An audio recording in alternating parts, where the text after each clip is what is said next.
আসসালামু আলাইকুম daily cooking by বকুল। আজকে একটি হারানো দিনের দাদি নানির হাতের রেসিপি শেয়ার করব। অনেক পুরনো এই রেসিপিটা। এটাকে বলে লোডানি, অনেকে ছড়াও বলে থাকে। বিভিন্ন অঞ্চল ভেদে নাম হয়ে থাকে। চাল দিয়ে তৈরি করা হয়। মরিচ ভর্তা দিয়ে এটা খেতে খুবই ভালো লাগে। সিদ্ধ চাল দিয়ে এটা তৈরি করা হয়। ঠান্ডা জ্বর হলে সেটা ভালো হওয়ার পর এভাবে এই লোডানিটা খেতে খুবই ভালো লাগে। এখানে আমি 2 কাপ সিদ্ধ চাল 4-5 ঘন্টা ভিজিয়ে রেখে পিষে নিয়েছি।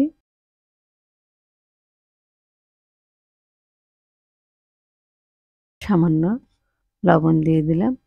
লবণ দিয়ে ভালোভাবে মিশিয়ে নেব।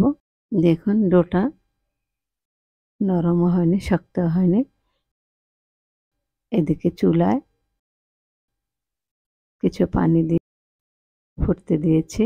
পানিটা ফুটে আসার পর এভাবে ডোটা থেকে ছোট ছোট লেচি কেটে দিতে হবে। পানিটা ভালো করে ফুটার পর এভাবে দিতে হবে, না হয় গলে যাওয়ার সম্ভাবনা আছে। আলতোভাবে এভাবে নেড়ে দিতে হবে।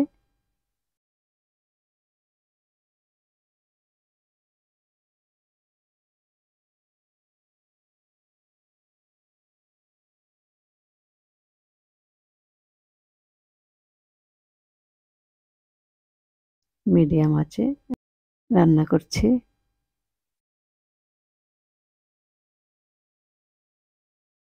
পেস্ট থেকে কিছুটা আলাদা করে রেখেছিলাম, সেটা পানি দিয়ে গুলিয়ে দিয়ে দিলাম। গ্রেভিটা ঘন হবে। এভাবে একটু পরপর নেড়ে দিতে হবে, না হয় নিচে বেজে যাওয়ার সম্ভাবনা আছে। একটু পরপর নেড়ে দেব। মিডিয়াম আঁচে 20 থেকে 30 মিনিটের মতো রান্না করে নেব। গরম গরম এটা খেতে খুবই ভালো লাগে।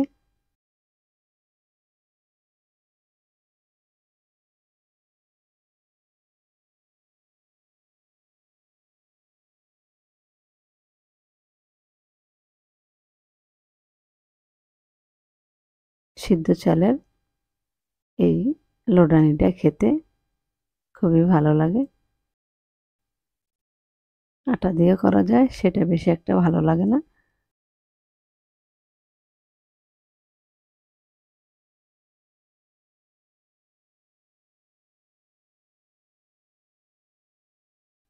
সিদ্ধ চালেরটাই বেশি ভালো লাগে।